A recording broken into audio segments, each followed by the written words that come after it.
Šiandien apklijavimo centre turime legendinį Land Rover Defender automobilį, kuris skirtas važinėti ne tik tai mieste, bet ir bekelė. Kad tai galėtų daryti drąsiai, jis turi būti apklijuojamas apsauginė PPF plėvele.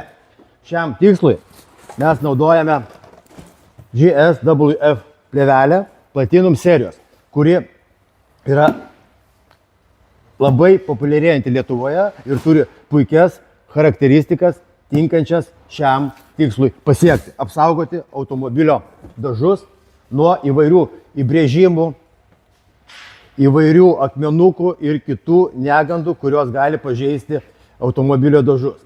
Kadangi automobilis skirtas ne tik tai gatvei, jis yra apklijuojamas visas. Tai yra kapotas, bamperis, sparnai, durys, veidrodžiai, stogas ir slenksčiai.